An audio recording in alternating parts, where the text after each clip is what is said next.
Today is Monday, August 4th, 2025, and this is a meeting of the Council Rock Policy Committee, and we will start with a roll call to my right.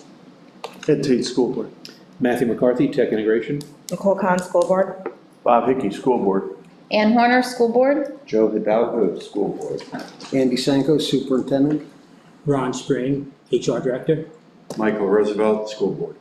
Tracy Osecki, School Board. And is there anyone on the line today? Online? No? Okay. So I will pass this on to Mr. Spring. This is a reminder that for reliable, accurate, and up-to-date information about our district, please refer to resources, websites, and social media platforms managed by the Council Rock School District. We urge the community to be judicious in choosing where to obtain information and to be aware that there are unauthorized social media accounts using the Council Rock name that post false and misleading information regarding district matters. If you question what you are seeing, need additional details, or reliable fact check, please contact the district directly. Our contact information is readily available on our website at www.crsd.org.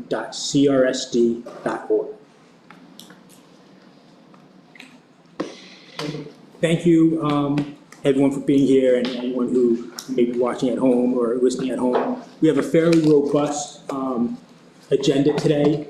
We have one policy that is up for second review, and we have 9 policies that are up for first review. Among those policies, some are reviews where no amendments are being requested, but over time, we just want to review the policies as we've done in the past. Some are having amendments requested, and we do have one policy that we are looking to retire, which, in other words, we're looking to eliminate, and once we get to that policy, the rationale will be clear on that, and it's due to some of the updates we have had in the past have encompassed what was in that policy, so it would be redundant to a certain degree. So we'll start off with the first policy, which is our first policy and our only policy for second read. And that was a policy that we first brought forward on the, I believe it was the June 2nd meeting, that addresses confidential communications of students. This pretty straightforward policy that really is derived, much of it verbatim from the statutes, and deals with primarily what are the legal requirements for when information can be disclosed, particularly for purposes of legal proceedings. Who owns the right to that confidentiality? If it's a student under the age of 18, being with the parents. Once a student turns 18, it being with the student. It talks about the importance of making sure that when it comes to safety, people are aware of what's going on. And of course, it also addresses the importance of all of us being mandated reporters, regardless of the situation, and the importance of our understanding our role as mandated reporters. So again, this is for second read. There's no requested change to it. And again, it's primarily focusing on who owns that right of confidentiality, particularly with respect to legal proceedings and law enforcement. Yes, Mr. Hidalgo? Sir, Ronnie, I'm sorry, I wasn't here for the first read, but to double check, this is a new policy, right? I would think 207 would be on the books already.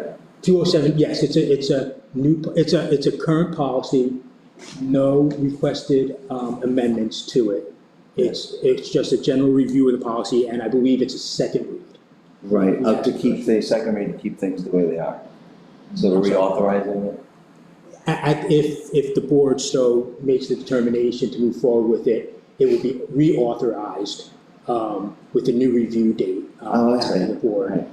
Yeah, I mean, just looking at it, to me, it just looks so vague, but this is our current policy, so Correct. We're not having any legal issues having this the way it is. Correct, and I could, in practice. yes, and I could tell you, like, even for instance, like the 2 paragraphs under guidelines are literally word for word verbatim from the statute. Okay. So it's really just pulling information from the statute. Since we're reviewing it, when you say who owns it, so who owns the information? So when it comes to legal proceedings, generally, in order for information to be disclosed, for a student under the age of 18, parents have to give permission for it. Once a student turns 18, technically, the student is a legal adult, and under the statute, it's the student that has to give that permission. Is that stipulated in this one pager? It's actually part of the statute that. Okay, that you referenced. Okay. All right, that's enough, thanks. Yes, Mr. Roosevelt. My only concern is there's two instances where the word may and parent and guardian are included. So information received in confidence from a student may be revealed to the student's parent or guardian, right under guidelines. And then at the bottom, nearly the last sentence, in qualifying circumstances, the building principal may reveal confidential information to a student's parent or guardian. I would just think that as far as confidential communication, either the second one, the parent should be notified if any confidential information is being revealed to others, so that the parent and the guardian aren't left out of the loop of confidential information being disclosed about their student and/or the person that they take guardianship over. So the use of may, I'm happy if we change the bottom one, where it's incumbent upon the principal to or the superintendent or their designee to reveal to the parent or guardian if confidential communication of students has been revealed to others or requested. I think the wording there means that the principal has permission to. I understand what the wording says. Yeah. The wording says may reveal. So what Which do you- means they may or they may not reveal.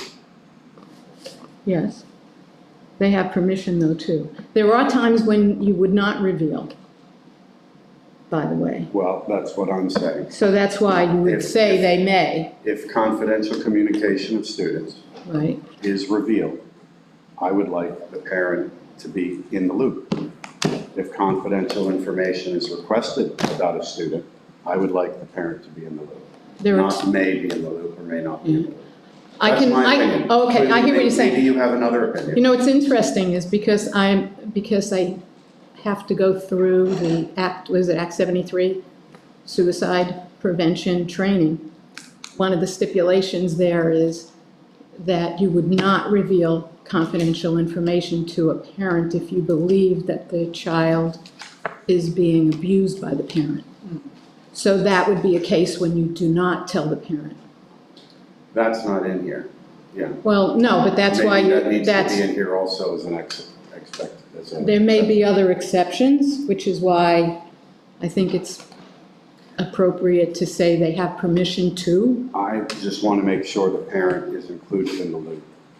And under the general rule of things, I don't think parents are abusing their children. I can understand that there Yeah. may be a certain circumstance where that may happen, but I don't want all of the other parents to be out of the loop of confidential information being requested and or revealed about their student, their child. I guess maybe there's two ways to read this. Are we talking about the confidential information of students being revealed to others, like outside of the school? Or are we talking about the confidential information that a student goes to their therapist or counselor and says, hey, I'm being abused, and then they are required to report it? Like what is the information pathway that we're talking about here? Can you repeat the question? So, if I understand Mike's point, I think or at least the point that it seems to me he's brought up is like, if we're sharing information about a student outside of the school, like let's say there's a survey on who's, interested in joining the military or something like that.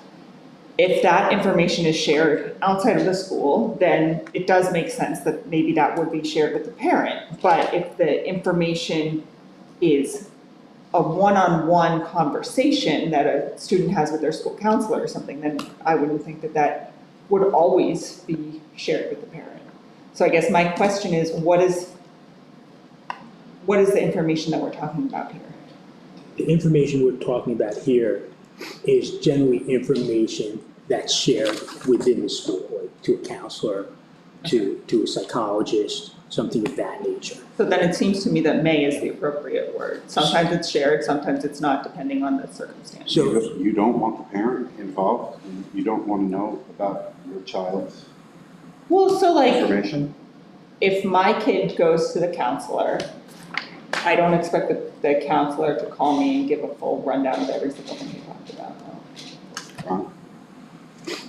I'm a firm believer of parental rights, and I don't see them being necessarily observed here. So, I think what can happen, I'm sorry, but I think what could happen is if it says, for instance, the building principal will reveal, then every time a student comes and talks to them, you know, you'd have the teacher would be obligated to call the parent immediately to say, oh, by the way, you know, your son or your daughter coughed a few times this morning and they came to me and so I'm notifying you. it seems like you're marginalizing and minimizing this. I think this policy is pretty clear where it talks about health, welfare, safety of the student Yeah. or other persons clearly in jeopardy. I don't think we're talking about coughing or sneezing. Well, But I would like to be notified It- in that. it could be something we can run by our solicitor as well to see if, you know, there's a legal rationale behind may versus shall in that. If that's something that the board decides. Anne? Thank you, when there is involvement from, say, the psychologist or the therapist, is there involvement with the parent that they sign something, that they have the agreement or their communication between them that is the parental right? Is that already done first? Or is it, okay, we're gonna have your child come in for a therapist and that's just, we're gonna have a No, do? that's done on the front end. So on the front end, they do have communication between the two of them, the confidentiality of what extreme would be discussed and what wouldn't be. So I think this kind of goes to may, because when it goes to, if they've already discussed that and already, before they meet with that therapist and that parent. Is there a policy about that, Dr. Sanko, or is there a document that we're referring to with Ms. Horner's? No, there wouldn't be a policy about that. Okay, because then, if that's the case, it should be in here. So one of the things that this talks about, though, which may be concerned, is when dealing with the disclosure of the information to a third party, you know, whether it's law enforcement, legal proceedings, and investigation, the statute itself says that that can't be, if a student is under the age of 18, that can't be done without the consent of parent or guardian. Right, so, but that's different from what this is saying. I look at this as very broadly saying, especially when it says in qualifying circumstances. So it is trying to say, look, there are very different circumstances that can arise depending on what the circumstances are, right? If there was a discipline thing, then yes, there is an obligation under other policies to tell the parent. If it's you know, a health issue, then they're under an obligation under other policies. But I think that this is trying to make a generalization about who confidential information would be revealed if the circumstances apply. Oh, And I understand. So I don't think that it actually is, I think it's restrictive if you said the building principal must reveal information. Now you're putting, now you're putting an accountability for every instance that may or may not be a qualifying circumstance. Well, So that's why I would, I understand what this policy yeah, says. yeah. And if it's trying to do something, I don't want to vote yes for something of it trying to do it. I'd like to vote yes for something that it's succeeding. And right here, I don't believe parental rights are being observed. Perhaps there's some additional language that could be added to do that, but at the moment, I'm not going to vote yes for something that keeps the parental responsibility potentially out of the loop. It's just that I'm one of 9. Mr. Hidalgo wanted to say something. Well, I mean, the policy's being used right now, and we haven't had any issues. And I thought to myself, I'm putting my head around this. There's a 3 mays. Are you talking about every may would be a shall? Or just the one in the guidelines or the one under delegation? I don't want it written where there's wiggle room, where the parents are potentially kept out of the loop. Here's of one confidential scenario, communication. when the parents might be a party to something that would, maybe that would be from discretion, you wouldn't want to if they were a perpetrator. Well, exactly. So that could be added in, as far as I'm concerned. But then, but it's all, there's really nothing to this policy, it's just, it's referencing 3 different legal. Maybe this is going to be an 8-1 vote. I don't know. Well, I'm not saying that we even need to bring it up for review. It is what it is. If we don't vote, it stays the way that it is, right? Well, we're Am I on right? second read. So I would say also, second read for something that's not changing. If we don't vote on it, it just stays the same. You're just updating a review date. The policy already stands the way that it is, right? Correct. So the policies, if we don't vote on it, it just stays the way it is. If someone had a change, then I'd say vote on it. But if it's not a change, maybe just leave it. But Mrs. Spring, we've been doing it this way, right? There have been other policies that we've gone to first and second read even without changes. Yes. Yeah. That I think And there we're hasn't- precedent.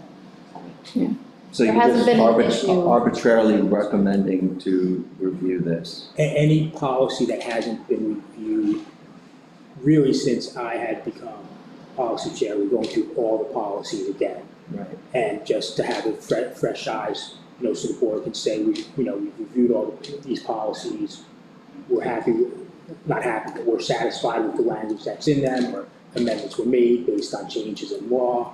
Well, I say We've this. been pretty consistent. I'll say this, I obviously want the children to feel comfortable with their rights to privacy, and also the parents to know everything that's going on. I wish I knew more about what's going on. I see positive results, but sometimes we don't hear things, and we don't know the negative results are due to something that maybe happens in school.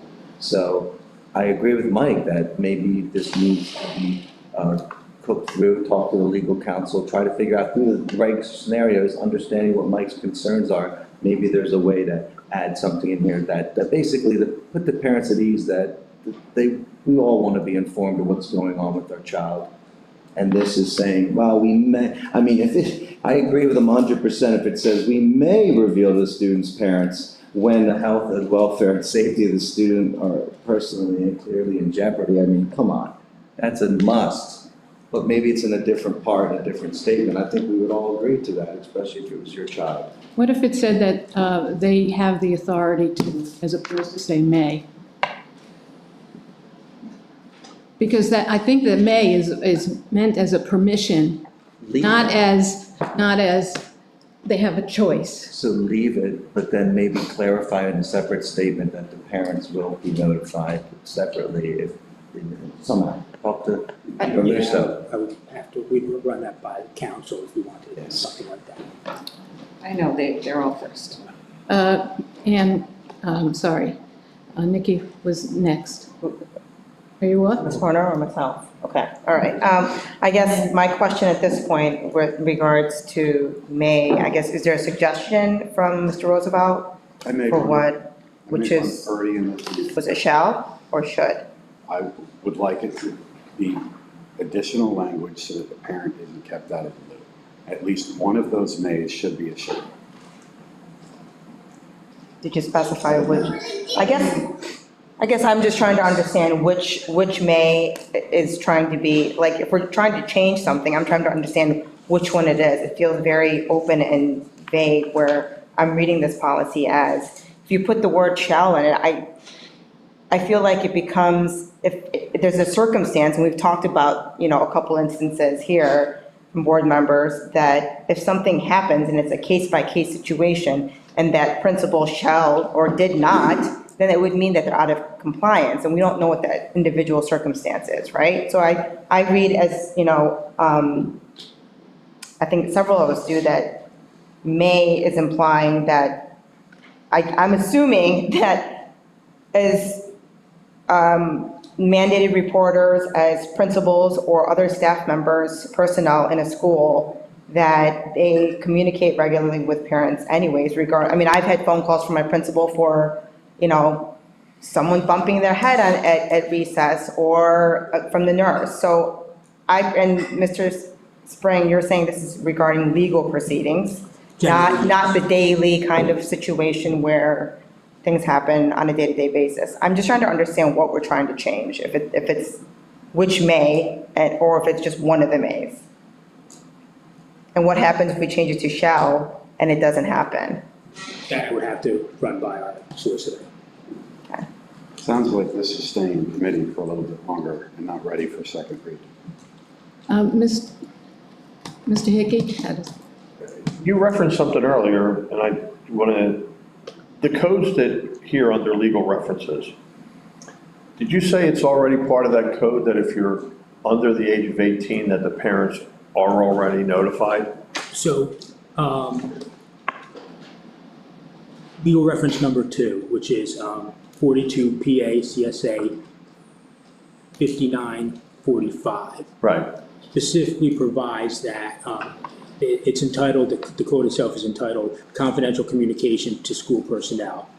And it references guidance counselors, school nurse, school psychologists, home and school visitors, and specifically says no of the following people I just mentioned while in the course of their professional clerical duties shall be compelled or allowed, one, without the consent of a student if the student is 18 years of age or over, or 2, without the consent of his parent or guardian if the student is under the age of 18, to disclose such information in any legal proceeding, trial, or investigation before any government unit. So that deals specifically Right. with. So I think that, statute deals I with think that maybe answers your question, Mr. Roosevelt, because as much as you or I may not like the parental notification, if he's 17 or under, then his parents are notified. If he's 18, then unfortunately, the way that the law works, his parents don't have to be notified because he's a legal adult, even though he's in high school. But it does cover the parents being notified for every child 17 and under. I don't like the use of the word may either, because when you look at the word may, you can always think it means may, may not. So I do think we should change that word to something else. Is permitted to, is required to, whatever. Because it just say if it's is required to, you can't say the opposite. I just don't like I just don't like that term may, because then you can say, like you had said, does this mean he may reveal it? He may not reveal it. Where actually I agree with you, Ms. Stone, where I think may is a permission as opposed to a judgment. But in reference to what we've been talking about where the parents aren't notified, I think in all cases they are, except when a child is quote unquote a legal adult. So if you're, I believe there are instances within Pennsylvania where there is confidential information between a student and a counselor and or other members of the school that is not communicated to the parent until later. I don't necessarily think it's appropriate digging them all up, but I mean, I've had an example of my student getting off the bus at one point years ago and not talking a lot, and normally they speak a lot at that point in time. And were holding their mouth a little strangely, and upon looking in their mouth, I noticed one of the two front teeth was racked back toward the back of their throat by about 15 or 20 degrees. Apparently, they were pushed or something and struck the bottom of the slide in elementary school, and it knocked their tooth out of direction, and didn't complain, didn't bring it to anybody's attention, just got through the rest of the school. So we took one of my children to emergency dentistry in elementary school. Now, was that a failure or a breakdown to this? No, because this individual didn't go to anybody. But that's an example of things happening in school that it would be nice to be notified earlier and save this child some pain of having their tooth changed. Now, is that specific to this? No, it's just an example, since we're bringing up stories of parental notification and things that happen. So I think that we shouldn't be able to write may in this instance if PA 42 PA CSA is saying that you must notify the parent or get the parent, then how can we write a policy that says we may, if we must, by law? Again, should be direct. can you answer that, Ronnie? Can you? Yeah, just a couple quick things. So, there is a reference to 3 statutes in the book and in the code, in the policy. The first statute, if we look at under guidelines, that is almost verbatim in the guidelines. So the first line of the statute, A of the statute, is use of confidential communications to school personnel and legal proceedings is governed by the laws and regulations appropriate to this proceedings, So that is actually verbatim from the statute, more or less. The second part, information received in confidence from the student may be revealed to the student's parents, guardians, / that's also word for word from the statute, more or less. So the may is actually in the statute there. Yeah, but you read different language. You have another piece of paper, you read different language that talked about Correct. Students under 18. Correct. Correct. That's the second statute. So the second statute actually talks about how it's treated. So in the first statute, it talks how confidential information is governed by, in legal proceedings, is governed by the law. The second statute actually provides the law with respect to confidential information, how it can be, or when it can be disclosed in, with respect to legal proceedings. The third statute is a little different, and really what that does, it actually provides civil immunity to staff members. But it's more specific and it's really more related to drug and alcohol abuse. So if a student in confidence goes and discloses potential drug and alcohol abuse by themselves, there's civil immunity for a school officer or school employee who would then go disclose it to the principal, who may have to disclose it to someone else. So that's kind of almost like an exception to that confidentiality, and it provides immunity to staff in order to disclose it. So those are the 3 statutes that are specifically referenced by this policy. Ed, Mr. Tate? Yeah, it sounds like a lot of this is, the intent of this policy is along the lines that Ms. Stone was talking about, which is giving permission and leeway to staff to disclose information that was shared confidentially by a student, which I think is a good thing. That's what we all want, for staff to feel like if it is necessary and important, they have the ability to share confidential information. I would not want the board to be changing language so that it says that staff must disclose confidential information to parents, because then the question arises, what confidential information is staff required to disclose to parents? I think the may, if it's changed to have the ability to or the latitude to, that's fine. That's making it perhaps a little bit more clear, but I don't want to mandate anything to staff because that's just going, I think, beyond the scope of what the board should be doing. Mr. Hidalgo? Just to piggyback what you were saying, to Mr. Tate's point. So are you talking about, because we're not saying any old circumstance, it's saying under the qualifying circumstances. So if we understand what a qualifying circumstance is, that's why I thought this thing was very vague when I read it. I don't think there's a problem. I think we're already doing things the right way, and I think we can, try to pick this apart. As I said, I think that what it might be is just talk to the solicitor, see if there's an add-on to just give that parent the comfort to know that they're in the know, and I think they're already in the know, right? I mean, we're not doing anything where parents are complaining that we're not finding things out.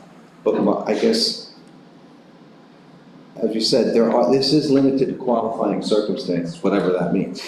That's what you said. So, but I think we're already doing it correctly. I think you guys know already, so maybe you can tell me what the qualifying circumstances. It's in these statutes. And one of them, for instance, is, the disclosure of drug and alcohol use. That's a specific qualifying circumstance where there's a statute that provides civil immunity for the disclosure of something like that. So that would be an example of qualifying. So, but Mr. Tate, just to clarify, you're saying that, well, if it was drug, is there a limit where if you understood what qualifying circumstances, would you agree that the parents should be informed, or no? Yeah, and to your point, I think that's current practice. Right. So, if there's a problem, we fix it. If there's a problem, we fix it. And if there's not, I would skip this one. All in favor? Mr. Hickey had another comment. Can we just change the two mays to has the authority to? That's what I was going to suggest. I would be okay with that if Ronnie. I just would want to make sure we ran that by council. Right. Yes, Okay. I would, because I think that's all that means is has the authority or is allowed to or has the ability to. I'd agree. Yeah, that's fine. question, are we saying the two under delegation, the two mays under Yes. delegation and responsibility? Find out if we can put has the authority to. Or something, Because then that way it's not a may not. Yeah, It's a,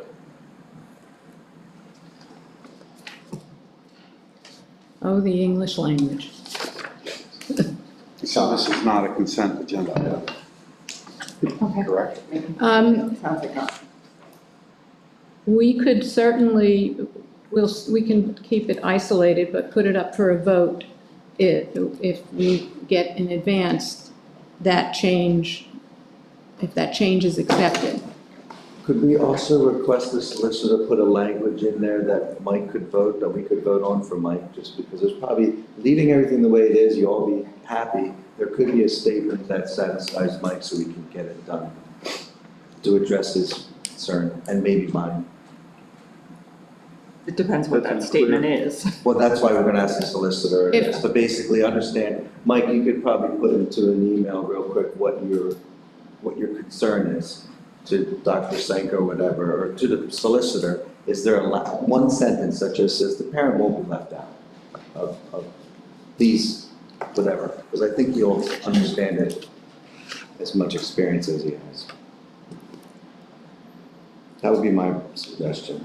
I would not like to add anything else in this that then makes it more questionable. Questionable? Then why are we changing any of these policies? Because it's gonna make them more questionable. No, in this specific case, if we're saying changing may to has the I don't know. authority to, if the solicitor says it's fine, and then we would just vote on that specific change. That doesn't address Mike's concern. we can add it in the business meeting. You can always vote no, yeah. And you could always vote no.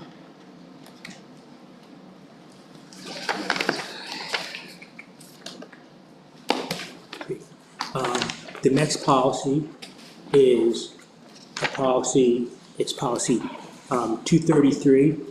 That deals with student suspension and expulsion.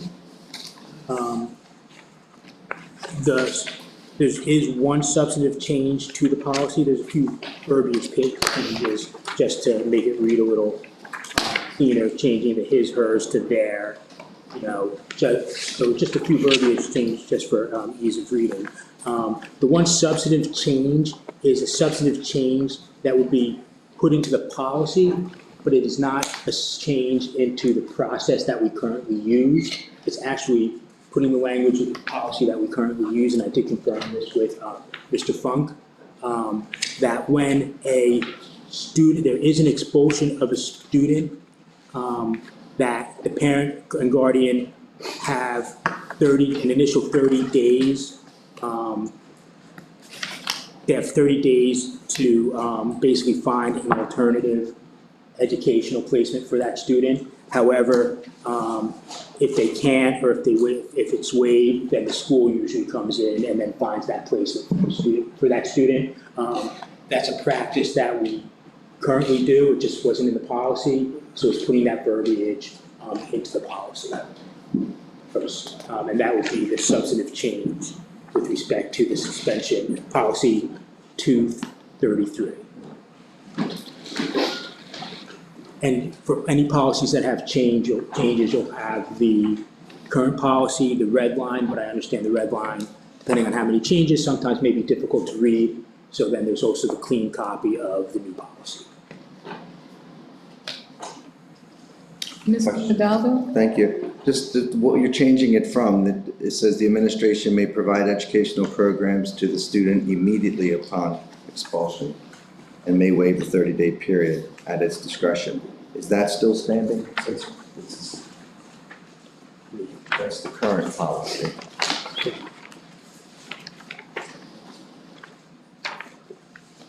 So that language, the administration may provide an educational program. Yeah, Oh, I'm that sorry, language that's is, the students with disabilities. I'm looking at the wrong one. that language is. My apologies. Oh, I'm sorry. No, my apologies. Stop. I'm not following it correctly. I'll admit that. Go ahead. Do you have a question, Mr. Hickey? Sure. Yes. Why do we change the his, hers? Just for ease of reading, Proper language. it's just, What, there? Yeah. Why don't we just reference the student the whole time then? you say the student, some places it was, if you say the student, so for instance, sometimes places it is changed from the S/E to just the student. Again, really just a grammatical. Is this the only policy that has that verbiage that needs to be updated? No, I think it's been updated in the past, in our previous policies we've I done. think I saw that exact verbiage in an upcoming policy that we haven't gotten to yet. Which, exact verb? If there's no change, if there no change to the policy, That isn't being changed. okay, then I didn't go back, ones that weren't changed from a substitute, I did not go back, that's, and I can go back and make sure it's consistent. Oh, I'm sorry. You had another question? I don't think there's any, just might as well tell them, where did this come from? Because I don't think it's anything. I looked at it and I just thought, he or she, they're there. It's not like we're trying to eliminate gender. I don't think that's the, but it would be interesting to figure out where this came from. So to Mr. Hickey's point. So some of them were from me, some of them were just when PSBA's brings it in. Okay. But some of them are also from just me going through, trying to make things consistent. So the PSBA is changing on, and I don't see a big problem with it, to be honest with you, because it's part of language. Okay. I think in this particular, as long as you're not forcing me to do it. Does anyone else have any questions? Ms. Oseki? By the way, in our pre-meeting, I asked the same question, Bob, and I got the same, and I asked the same question, have we been changing this in other policies as we've gone, and, Ronnie said the same thing, that he's changing it as we go. So that's fine with me. I had a question about the substantive change, which is this paragraph that we're adding. It kind of sounds, and maybe this is the intention, and I hope it isn't, but it kind of sounds like we're saying like, you do the work of finding the kid someplace to go, and then if you can't do it, we'll help you then. But in some cases, we'll help you immediately. And it doesn't feel very, and maybe these are kids who are getting expelled and maybe we shouldn't be friendly, but it doesn't feel very friendly to me. So the family, if the child is excluded from the school, the family has 30 days to find a placement for the child. Ultimately, that responsibility falls to us. If it's within 1 second when the family says they can't, or if it's 29 days, 23 hours, and 59 minutes, they can't, or they can't find, they can't afford, that falls back to us. So it is, as Ronnie said, it's a practice. I don't know of any cases since I've been in this role where families have found their own placement because we get involved immediately. So I guess then my question is it possible, or is it already happening, that when a child is excluded, Alphonse or whoever it is says like, hey, we're gonna help you? That's our practice. So to that point, we go out, if a student has an unfortunate event where there's a policy violation and they're excluded, we go out, we send, if it's a student with an IEP, we send special ed supervisor with the family to tour to make sure that the facility is the right facility. If it is somebody that has dependency on drugs or alcohol, we do the same thing with our social workers. So that work's already being done at the front end. Ms. Warner? And then going off on that, on the bottom, where it says the administration may provide an educational program to the student immediately upon expulsion and may waive the 30-day period, it says administration. The board's not involved in this at all. Or is that not the case? How has that been? Or is that we're supposed to be involved? Yes and no. Okay. So it could be that if the student would be going to the Sloan School, you would not be involved. If the student is going somewhere off-site, out of Council Rock, you would be involved because we would have to pay a tuition. Where is that spelled out? Where is that? Where is that guidelines, policy? Where's that policy? There is no policy on that. If we have a student that has to be educated outside of our school district, then the board, you would vote on that. We would put that on an agenda for you to vote on. Okay.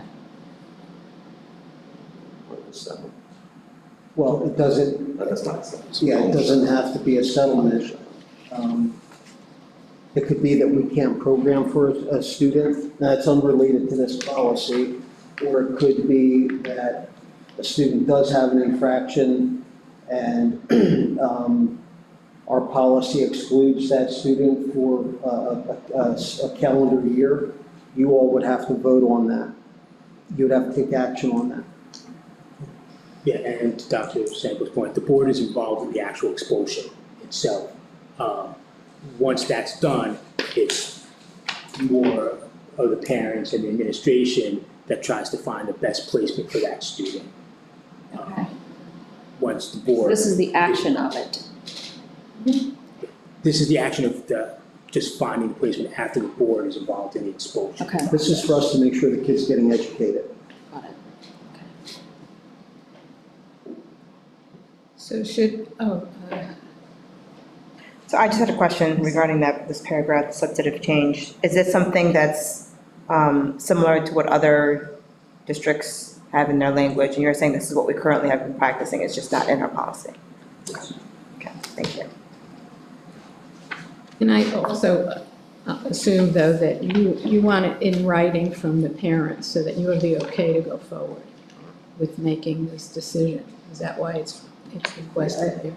And that they have a 30-day window. So at 40 days, if they're hush and they haven't said anything, you've got to get moving on getting the kid educated. We have an obligation to make sure. Yeah, so at day 31 that you don't hear from the parents, you're moving.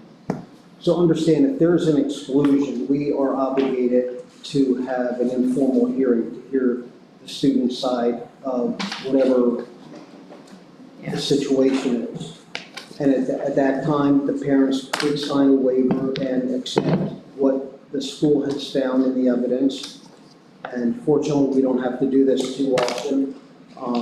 But in the event where a student would have a policy violation that would exclude them from the school, then, you know, it becomes an expulsion or an exclusion. We have an obligation to educate the student. So the families have a right to say within 30 days, I want to homeschool, I want my son or daughter to go to New Hope Academy, I want wherever they choose to go. We try to match up to make sure the facility meets the needs of the student. And again, that could be in the first second of the exclusion or the very last second of the exclusion, but it's our obligation and it's the right thing to do to get, make sure the student's being educated. Thank you. Any other questions? One more just point to, Yes. and this may mean nothing, but 17 to 18. Under 18, or is it under 17? What's the, I believe it's under 18. it says 18, but if it's 18, is the parent involved? Yes. If they're under 18, yes.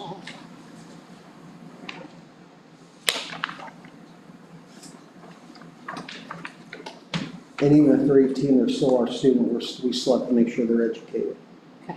So I we'll want to make have- sure that we're we'll not have- coming into something between 17 and 18 being an adult and being handled differently, right, in certain circumstances than 17.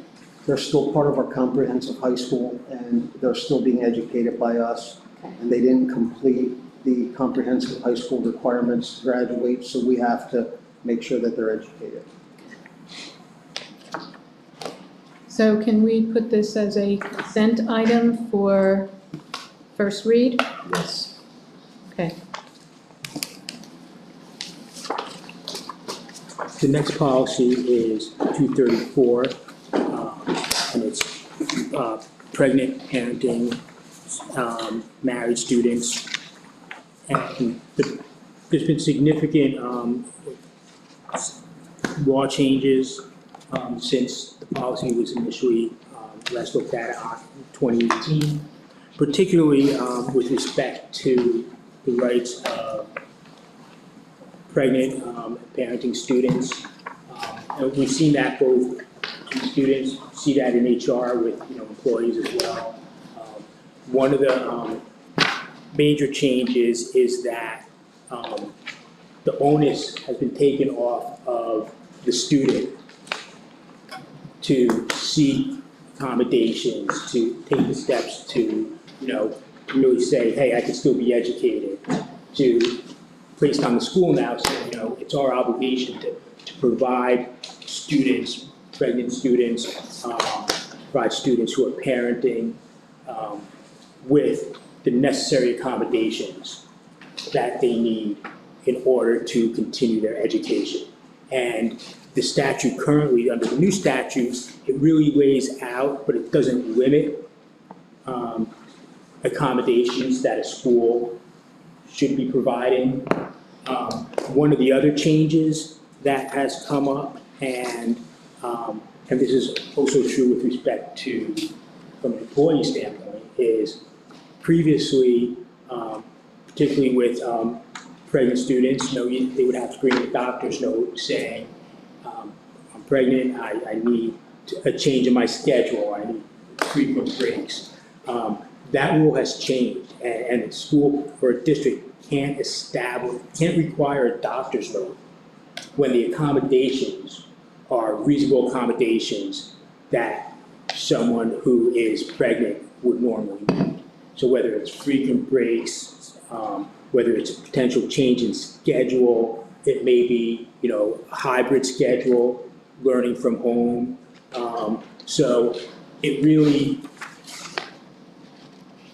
now says, look, these are reasonable accommodations that any pregnant person may need. You can't now force a student to go out and get a doctor's note prior to providing them with those accommodations. So it's really a more open and responsive approach to supporting pregnant and parenting children. Based on a meeting, we removed the married part, only because it was a little incongruent with the policy. The policy itself focuses on, providing accommodations for pregnant and parenting students. It kind of threw in married there, but doesn't really address, accommodations that a married student may need. And the rights of married students are generally addressed in other policies broadly. So in order to have it focus on pregnant and parenting students, we just removed the reference to married students.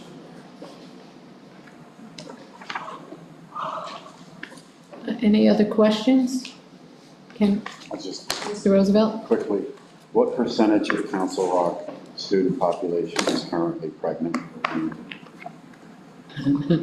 I know of not, I know 0 students. What percentage of Bucks County public school students are pregnant or parenting? Don't you know, Dr. Seko?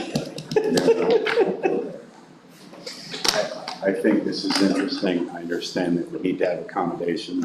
I agree with the dissertation or summary about what changes have occurred.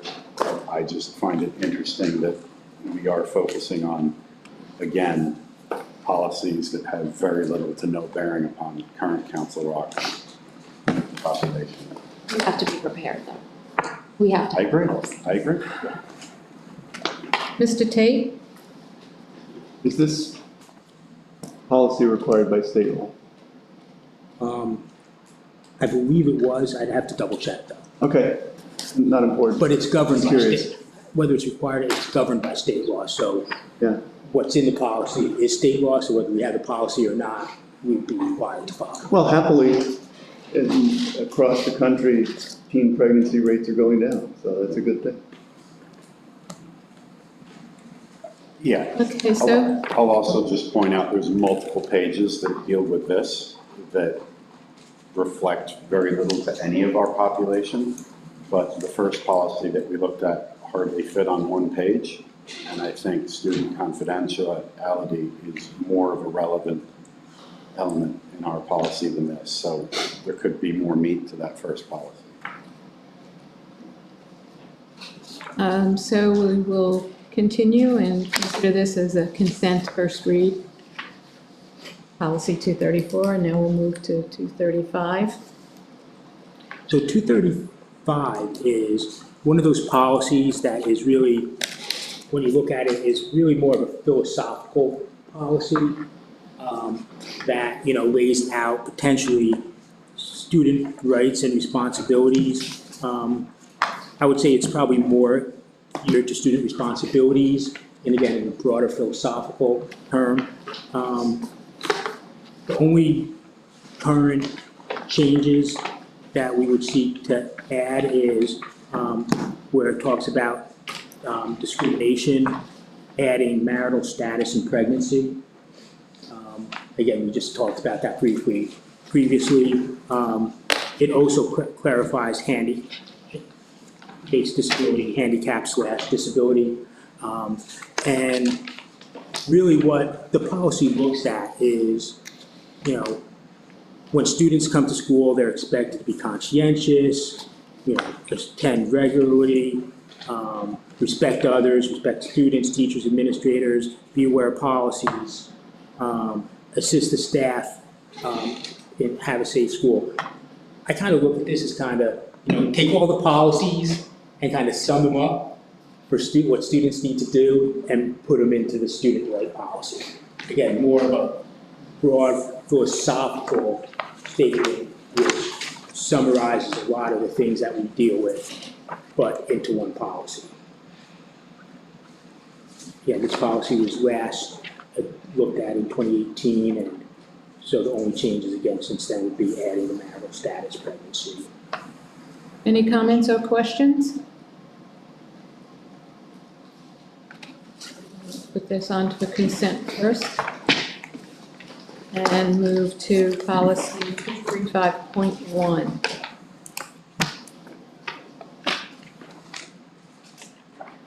So 235.1 is policy that deals with surveys. There are no requested changes to this policy, so we would be moving ahead as we do currently, how we treat surveys. Again, this is one of those, to Mr. Hidalgo's point, just one of those that we're getting our eyes on again, just to make sure that, over time, that we have a chance to look at it and make sure it's what we want to do. And again, once again, no requested changes. It does address, a question that came up was with respect to reflection of information for marketing, sales, or other distribution purposes. We do not have those surveys for our students. We don't let people come in and survey them to see for Coke versus Pepsi or things of that nature. But it's just in case that is in there, not knowing what's in the future. Mr. Hidalgo? Maybe I would just say, because if we update the policy and now the new update adopted, we just re-adopted, maybe if we're not changing it, then put re-adopted or something. We do because- that, yes. Okay, Yeah. all right. Good point, and that's a good point, and we try to make sure we clarify that. All right, because I wouldn't want it to be like, we did all this work. No, we didn't do anything. We didn't change it.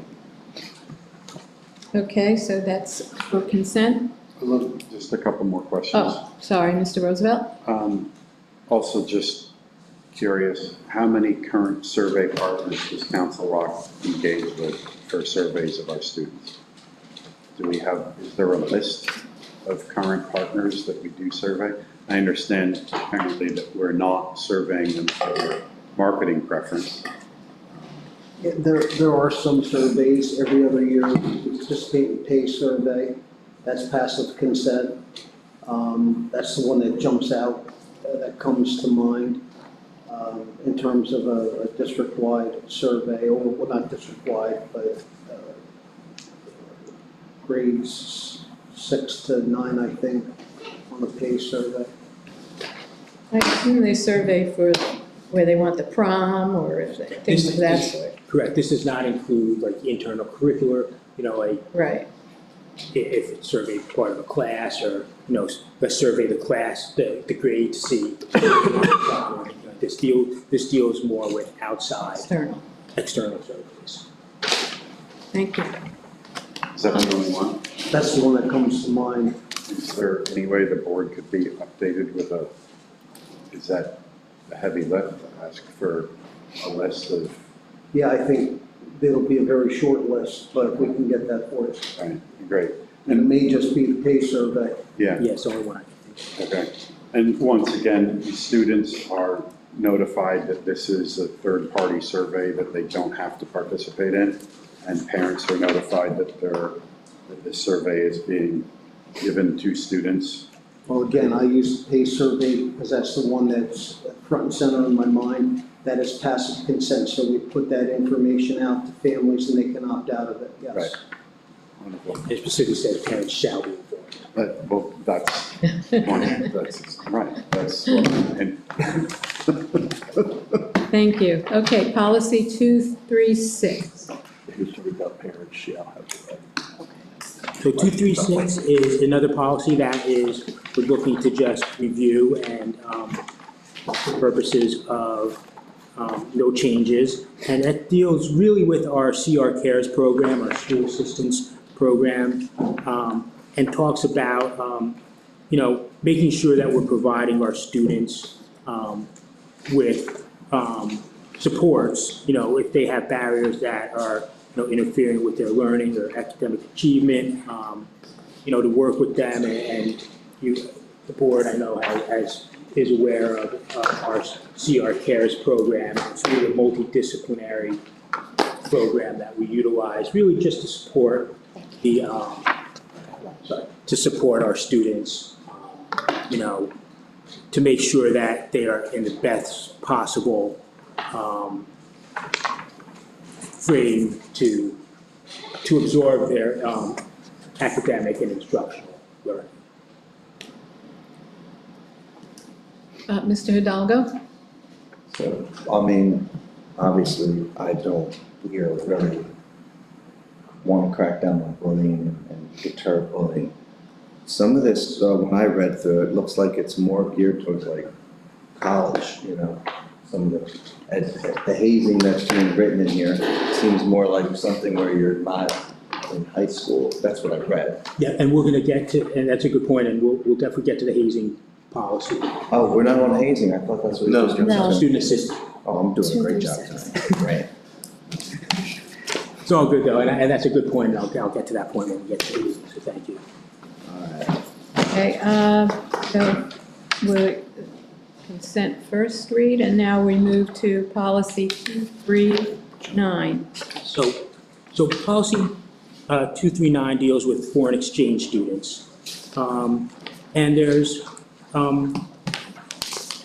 not many, really only one substantive change, and that talks about that when we do get a foreign exchange student, that the district has the ability to administer a home language survey to determine whether or not that the student coming in needs English language support, rather than just have the kid come and throw them in and not support them from an English language standpoint.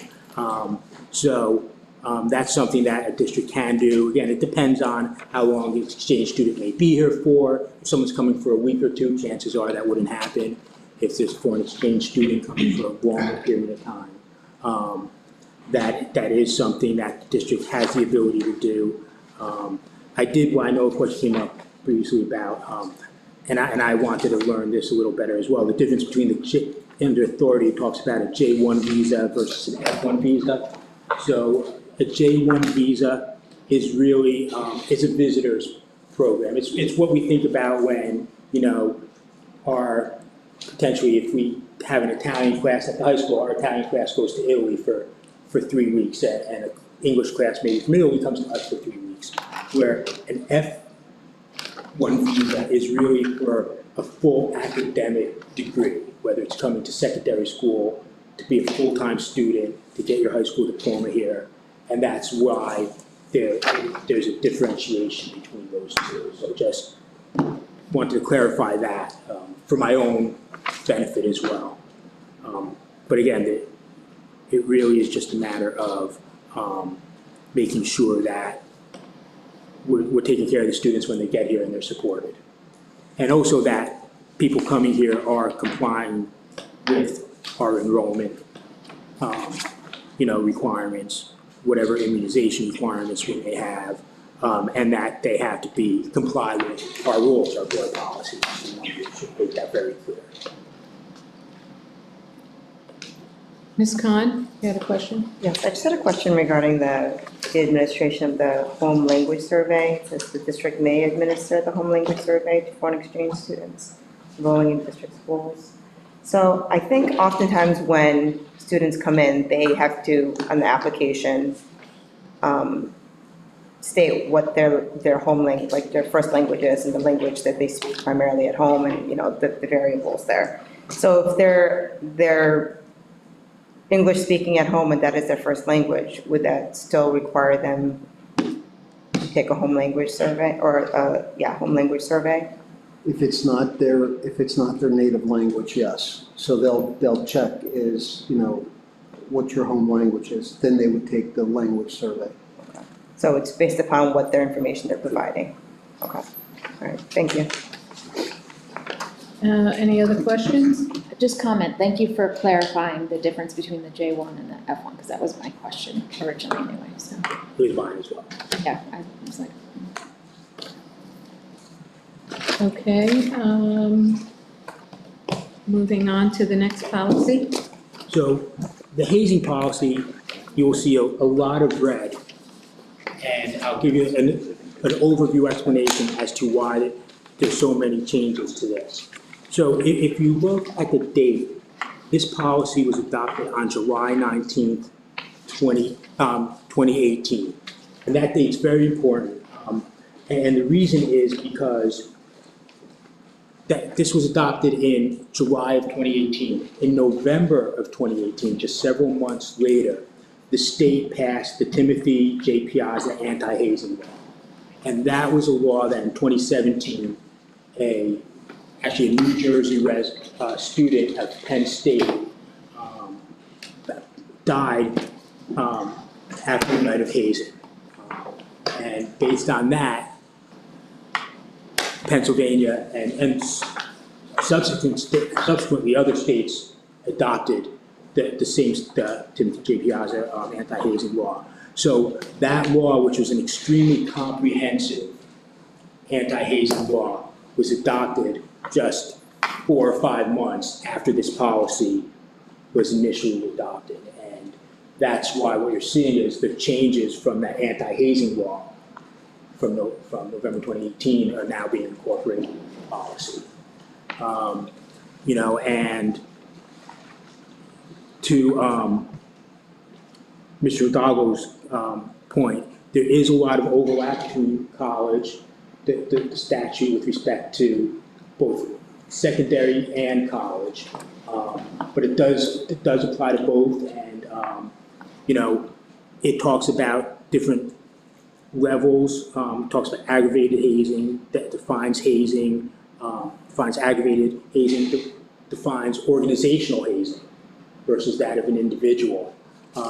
Talks about hazing with respect to if it's determined that there is an ongoing or an immediate threat to the safety of students or others, it may need to, just like everything else we've spoken about in that context, go to the behavioral threat assessment team. It really focuses on requiring the investigation and complaint procedures, providing interim measures, you know, if there is a complaint of hazing, to protect people while the investigation is going on. It talks about referral to law enforcement. One of the things it does talk about is, you know, for instance, you know, safe harbor provision, which is something that talks about if a student is being hazed or if the child's being hazed and the person who's involved in it brings that person to get medical attention prior to law enforcement being involved. And there's certain criteria, a bunch, that could be a mitigating factor when it comes to law enforcement, not necessarily one when it comes to a school discipline level. You know, so it does talk about safe harbor, it talks about, you know, retaliation, the fact that we're required to notify parents of students involved, whether it's a victim or a perpetrator, as soon as practicable. So it really is, you know, restructuring and really putting a spotlight on hazing. And whether it's organizational, whether it's from students, whether it's passively or actively endorsed by adults, whether it's advisors or coaches. So I did want to give a little background as to why it almost seems like a rewrite, but it's really just a rewrite that is carrying that statute forward. Mr. Hidalgo? Thank you. So we're talking about sports teams as memberships, because when I read this, it just seems more like it's fraternities and sororities types of things. But has there been incidents of hazing in our school district in the last, 5-10 years? I can't talk, not that I'm aware of in our school districts. I mean, there have been in other school districts that I'm aware of. Right. But from my time here, I'm not aware of any. Is it usually the coaches that are doing the hazing, or is it other students on those students? Okay, so maybe just, again, I could dig into this because it seems to me like, I just hope we don't tie somebody up that into a dragnet, snag somebody that wouldn't pertain to, but I'm sure this is just normal. Because even though the existing policy still talks about continuing membership in, right? So there was this membership thing already in the existing policy. This is just getting way into way more detail, right? You don't see anything here where there's a circumstance where a student could be overly, you know, accused or something. Because I open it up to like a Me Too type of thing, you know what I mean? What do you mean overly? I don't know, it just seems like, this just seems like a very broad. It is a very long rewrite or overwrite because of the law change, compared to what we had prior to that law change. Okay. I just don't think we're gonna see much hazing. As you said, there's not been any incidents that we know, so I'm just knocking my head around. You're looking like, yeah, it happens, but I don't see it. In Bucks County too. All right, Yeah. well, let's hope it doesn't happen, right? I'm fine with it, it's just, Well, I could see where it becomes questionable when it says hazing is described intentionally endangers the mental or physical health. You probably know if it's endangering someone's physical health, but you're never going to know if it's endangering someone's mental health. And I guess there's always a gray area and everything, I brought up when we were in meeting that when I was in third grade, a bunch of girls in the class said, let's have a club. And we formed a girls' club. And the new members had to wear, a silly hat the first meeting, the first time we met after school. Is that hazing? That they had to wear, new members had to wear a silly hat? And I would think that on the football team, maybe the new kids have to, they're the ones that have to grab all the footballs or basketballs and clean up the gym. Is that hazing? And I would think that would be absurd if it carried to that point. So, yeah, there has to be a certain amount of discretion. All right, so we're okay with this, Mr. Roosevelt? Yeah, no, just another point of interest. It indicates that no student, parent, guardian, coach, sponsor, volunteer, or district employee shall engage in, condone, or ignore any form of hazing. And that's original language, it hasn't changed. Since this is in students, is there a companion piece when we get to other areas that deal with non-students that are listed in that passage I just wrote, that this dovetails with, that also needs to be updated or not? There's not a separate hazing statute for other, Okay, but just because this falls under student because it really deals with student hazing, not the students who haze. So Correct. it deals more with the victim. So it would apply to coaches, sponsors, volunteers. When we look at hazing for, employees and stuff like that, if I understand your question, that would fall more under the illegal harassment statutes and stuff of that nature. right, I mean, I'm not disagreeing with this sentence, Right. nor am I disagreeing with its place or the understanding. I just was curious to know, when we get to employees, for example, or any of the adults that are listed in this that are not students, are there companion policies that dovetail with this that also need to be updated? It's a yes or no? There's no companion hazing policies, Okay. but there's other policies that may relate to some of the same issues. Right, and obviously, I think the ignore any form, right, is under mandated reporting. 100%. We're covered by that, so. 100%. Found it interesting that, and I agree with the fact that hazing isn't exclusive to student on student. It could be other individuals. Absolutely. Okay, so any other questions, or we'll move on to policy 250? So policy 250 is, again, is a policy that we are not looking to change.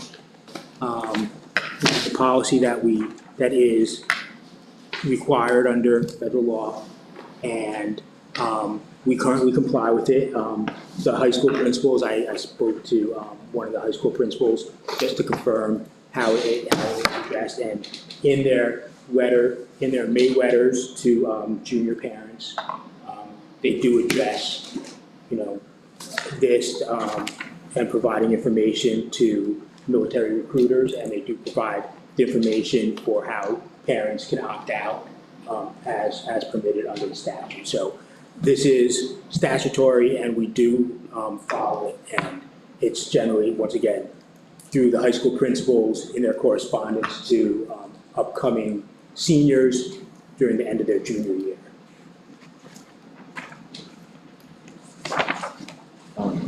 Mr. Hidalgo, sorry. Do you have right now, because I had been approached on the board when I first got on about access, and that was a long time ago.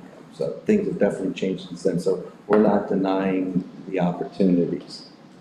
No, they, just like we set up our college fairs, we have military branches come in and they have access to our students as well. Are they doing it like during lunch still? Do we do No, these it's things during during lunch? like the It's college definitely the fair. career fairs, not like, was there ever a point when they came in during lunch that you remember? When I was a senior in high school, that's when they came in, I remember that. All right, there you go.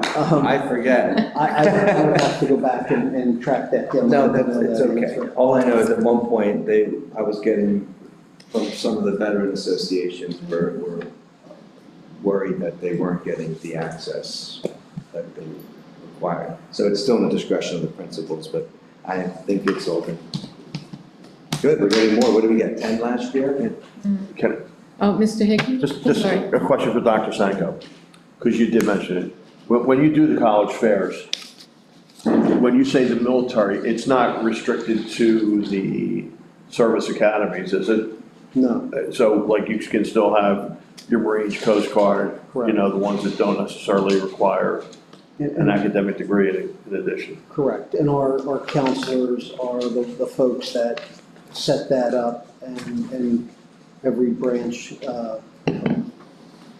Yeah, I couldn't remember from the last time that I went to one, whether it was just the Naval Academy and, yeah, no.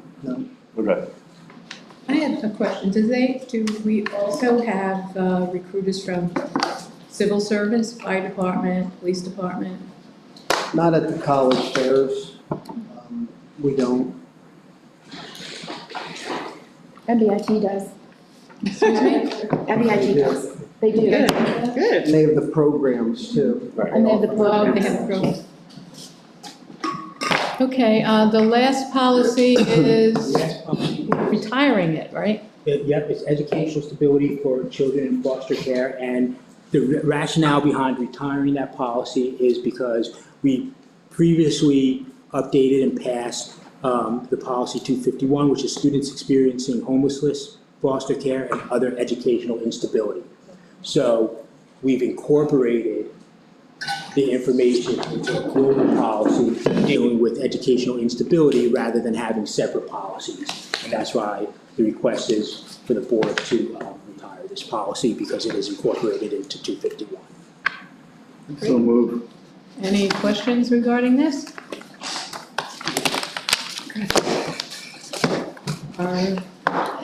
Any other issues? Are we adjourned? Enjoy the rest of the week. See you next Thank you, week. Linda.